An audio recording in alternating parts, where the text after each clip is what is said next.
Ang huling peraso ng koleksyon. Sa lumang bayan ng San Felipe, nakatayo ang isang napabayaang mansyon. Isang tahanang nakalubog sa kasaysayan ng pagdurusa at misteryo. Sa kabila ng karangyaan lumipas, walang sinuman ang nangangahas na lumapit dito. Ang dahilan? Isang sumpang umiiral sa loob. Si Clara, isang batang mananaliksik, ay nagpunta sa San Felipe upang pag-aralan ang alamat ni Isabela de Monteverde.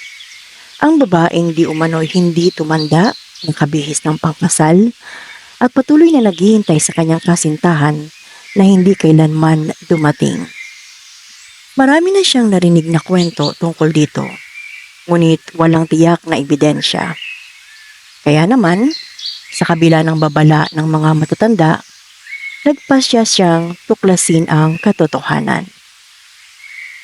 Pagpasok niya sa mansyon, agad siyang sinalubong ng nakakapasong katahimikan. Ang bawat hakbang niya ay lumilikha ng alingaw-ngaw sa malalaking pader ng bahay.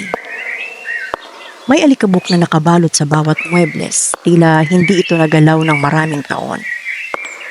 Ngunit sa kabila ng pagkabulok ng bahay, may isang bahagi na tila hindi apektado ng panahon. Ang silid sa dulong bahagi ng pasilyo. Dahan-dahan niyang itinulak ang pinto. At ang kanyang puso ay bumilis nang makita ang eksena sa loob. Isang babae, maputi ang balat at tila hindi kumikilos, nakaupo sa ilalim ng kumikislap na chandelier. Nasa harapan niya ang isang bilog na mesa puno ng nakasinding kandila. At sa gitna ng mga ito, mga bungo. Maraming bungo na maingat na nakaposisyon sa paligid ng babae. Napalunok si Clara, ngunit tinipon niya ang kanyang lakas ng Isabela? Mahina niyang tinawag. Dahang-dahang lumingon ng babae. Ang kanyang mukha ay perpekto, ngunit ang kanyang mga mata, walang buhay. Tila direktang tumatago sa kanyang kaluluwa. Dumating ka na rin, bulong nito. Kasabay ng marahang paggalaw ng kanyang mga daliri sa ibabaw ng mesa. Ikaw ba si Isabela Monteverde? Tanong ni Clara, pilit na pinapanatili ang kanyang boses na hindi manginig. Umiti ang babae, ngunit hindi iyon ngiting nagpapakalma.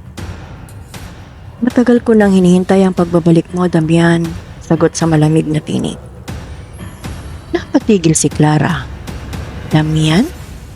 Sino si Damian? Ngunit bago pa niya matanong, tumayo ang babae. Ang kanyang trahe de boda ay bumagsak sa sahig tulad ng isang natuyong lupa. Hindi mo na ako iiwan, di ba? Patuloy ni Isabela. Tumakbo ang utak ni Clara, hindi siya si Damian. Nagkamali si Isabela, ngunit bakit ganito ang kinikilos niya? Nagumpisa siyang umatras, ngunit biglang sumara ang pinto sa kanyang likuran. Dito ka na lang, malambing ngunit nakakatakot na sabi ng babae. Ipapangako mong hindi mo na ako iiwan, hindi ba? Dahan-dahang lumapit si Isabela. Ang kanyang maputlang kamay ay pilit na inaabot ang mukha ni Clara. Ngunit nang mahawakan siya nito, isang matinding sakit ang bumalot sa kanyang katawan. Nagsimula siyang makakita ng mga imahe, mga lalaking nakakadena sa silid. Ang kanilang mga katawan ay unti-unting nalulusaw hanggang sa maging buko. Ang kanilang mga sigaw ay umaalingaw-ngaw sa kanyang isipan. Bawat isa ay dumaan sa parehong paghihirap. Isa-isang bumuka sa mga mata ng mga bungo sa mesa at ang kanilang bibig ay bumuka.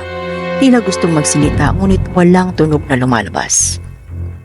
Ikaw ang huling dumating, bulong ni Isabela. Nagsimula ng magdilim ang paningin ni Clara. Ang kanyang katawan ay tila unti-unting nawawala ng pakiramdam. Para bang tinatanggal ang kanyang kaluluwa sa kanyang katawan. Hindi ako si Damian, pilit niyang isinagot. Napatigil si Isabela. Tila nawala ang kanyang ngiti. Napalitan ng matinding galit. Sinungaling! Isang nakakabinging sigaw ang umalingaw-ngaw sa silid. Isang iglap nagdilim ang paligid. isang malamig na hangin ang dumaan at nang muling tumilad si Clara, wala na siya sa mansyon. Nasa labas na siya sa harap ng lumang bahay. Ngunit ngayon, wala na itong anumang tanda ng buhay. Nang bumalik siya sa bayan upang sabihin ang kanyang kwento, isang matandang babae ang lumapit sa kanya. "Maswerte ka, iha," sabi nito. "Isa ka sa mga kaunting nakaligtas." "Nakaligtas po sa ano?" Tumingin ang matanda sa kanya, puno ng takot ang mga mata. "Sa pagiging isa sa kanyang koleksyon."